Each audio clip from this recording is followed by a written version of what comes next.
اب وقار یہ کہہ رہے ہیں کہ میرے بھائی خرم کے ساتھ ارشد شریف صاحب موٹل سے نکلے جہاں پر وہ رہ رہے تھے. 18 کلومیٹر تک کچا راستہ, اس کے بعد پکی سڑک آنی تھی. پکی سڑک آنے سے تھوڑا پہلے, مطلب 18 کلومیٹر سے آپ سمجھ لیں 17 کلومیٹر, 1 کلومیٹر باقی تھا جب پکی سڑک آنی تھی. وہاں پر کچی سڑک پر پتھر لگا دیے. ویسے تو کچی سڑک پر ایسی پتھر ہوتے ہیں نا, ریتیلی قسم کی زمین ہوتی, لیکن وہاں پر کچھ اس طرح کے پتھر لگائے گئے تھے جس سے لگ رہا تھا کہ یار یہ راستہ روکا ہوا ہے. ارشد شریف صاحب نے خرم سے کہا کہ گاڑی نہیں روکنی, گاڑی چلا دو. خرم نے گاڑی چلا دی, اور جب گاڑی چلائی ہے اس نے تو ایک دم سے فائرنگ شروع. اب پوسٹ مارٹم رپورٹ میں یہ تحقیقات میں تو بات سامنے آئی کہ گاڑی میں 2 اطراف سے فائرنگ کی گئی, ایک فرنٹ سے اور ایک بیک سے. اگر وہ گاڑی ہائی وے کی طرف جا رہی تھی, یہاں پتھر رکھے ہوئے تھے, گاڑی پتھروں کو کراس کرتی ہے, اور اگر کراس کرتی ہے تو پیچھے سے فائرنگ کرنی چاہیے نا, کیونکہ وہاں پر روکا گیا تھا. اور کچی سڑک پر ناکا کون لگاتا ہے؟ پکی سڑک پر ناکا ہوتا ہے, وہیں پہ چیکنگ ہوتی ہے. بسم اللہ الرحمن الرحیم. السلام علیکم, آپ کو خوش آمدید. میں ہوں سلمان مرزا اور آپ دیکھ رہے ہیں میرا YouTube channel some up with Salman Mirza. بہت شکریہ جناب, یہ ویڈیو دیکھنے کے لیے آپ سب نے وقت نکالا ہے. تہہ دل سے میں آپ سب کا شکریہ ادا کرتا ہوں, اور میری دعا ہے کہ آپ جہاں ہوں خیر و عافیت سے ہوں, صحت مند ہوں اور تندرست ہوں.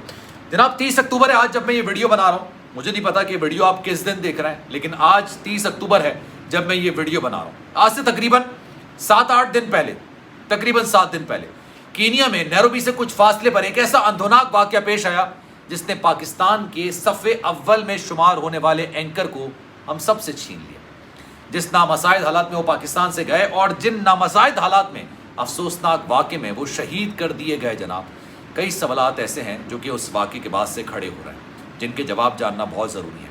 23 اکتوبر کو نیروبی سے تقریباً 18-19 کلومیٹر دور, ہائی وے سے 18-19 کلومیٹر دور, ایک فارم ہاؤس پر, ایک ریسٹ ہاؤس پر, ایک ایسے ہوم پر جس کو آپ شیلٹر ہوم کہہ سکتے ہیں, جس کو آپ فارم ہاؤس کہہ سکتے ہیں, جس کو آپ ریزورٹ کہہ سکتے ہیں, جس کو آپ موٹل کہہ سکتے ہیں. یہ تمام چیزیں ایسی ہیں جو کہ ہائی وے سے کچھ فاصلے پر بنائی جاتی ہیں تاکہ وہاں پر لوگ ٹھہر سکیں.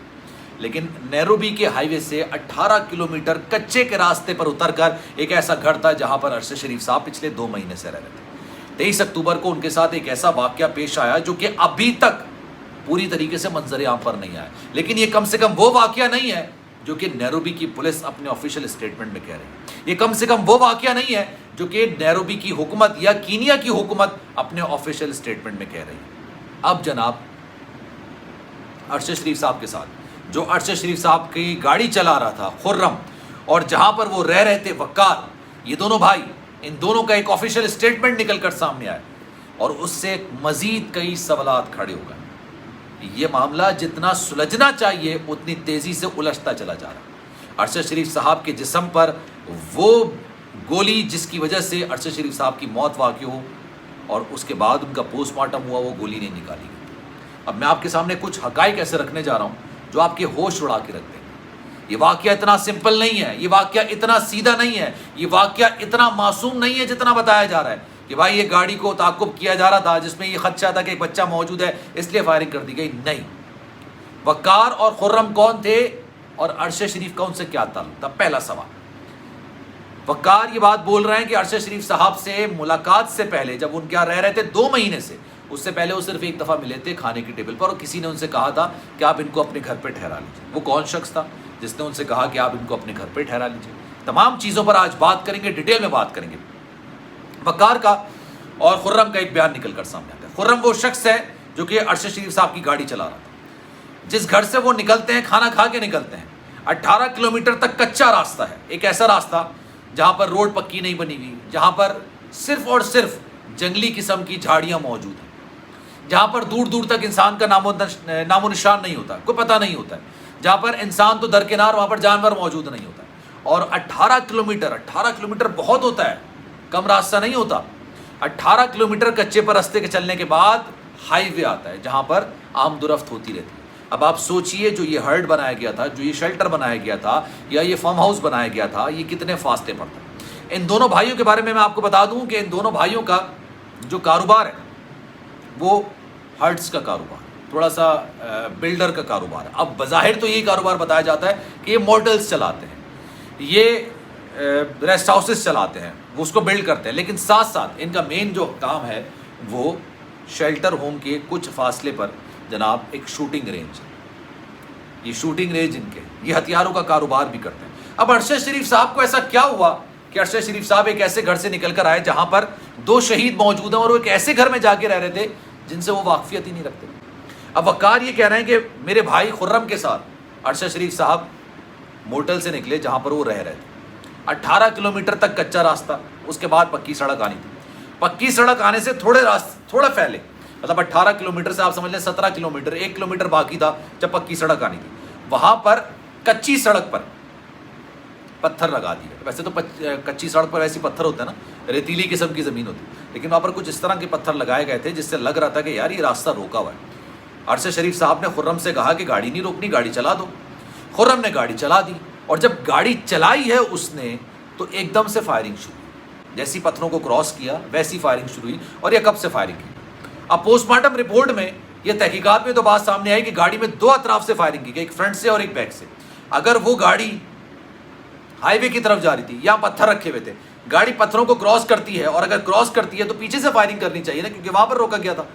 اور کچی سڑک پر ناکا کون لگاتا ہے؟ پکی سڑک پر ناکا ہوتا ہے، وہیں پہ چیکنگ ہوتی ہے۔ اس کا مطلب یہ کہ اس پر باقاعدہ طور پر دھاگ لگائے کچھ لوگ بیٹھے ہوئے تھے جو کہ انتظار کر رہے تھے، اور ان کو پتا تھا کہ 2 مہینے سے ارشد شریف صاحب یہاں سے 17 کلومیٹر فاصلے پر ایک گھر ہے، وہاں پر رہے۔ پھر جناب ایک کہانی میں ٹوسٹ یہاں بھی آتا ہے۔ وقار صاحب یہ کہہ رہے ہیں کہ گھر سے نکلے اور راستے میں ان کے ساتھ یہ واقعہ پیش آیا۔ حالانکہ پوسٹ مارٹم رپورٹ اور پولیس کی جو تحقیقاتی رپورٹ ہے اس سے پتہ چلتا ہے کہ یہ واقعہ دن کا واقعہ نہیں بلکہ رات کا واقعہ ہے۔ رات میں جب وہ شوٹنگ رینج سے نکل رہے تھے واپسی پہ، شوٹنگ رینج میں کچھ لوگ موجود تھے، وہاں سے جب واپس نکل رہے تھے تب یہ واقعہ پیش آیا۔ رات کے اندھیرے میں پولیس اہلکار اس ہائی وے کی حفاظت نہیں کرتے، بلکہ سابق پولیس اہلکار جو کہ ریٹائر ہیں، جو کہ پولیس سے نکال دیے گئے ہیں یا ان کی ملازمت ختم ہو گئی، وہ ان کی ایک تنظیم بنی ہے، وہ وہاں کی رکھوالی کرتی ہے، اور جناب وہ پیسے لے کے کسی کو بھی پھڑکا سکتی ہے۔ میں آپ کو یہ آنیسٹلی بات بتا رہا ہوں، اور یہ بات کیونکہ میں کینیا گیا نہیں، میں نیروبی گیا نہیں، مجھے نہیں پتا۔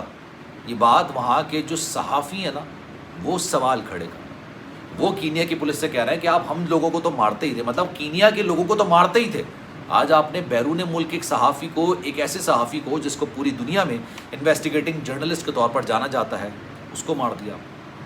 پھر حیرت انگیز طور پہ خرم کو کوئی گولی نہیں لگی۔ خرم یہ اپنے بیان میں کہہ رہے ہیں کہ جناب میں گھبرا گیا اور اس کے بعد میں نے گاڑی بھگا دی۔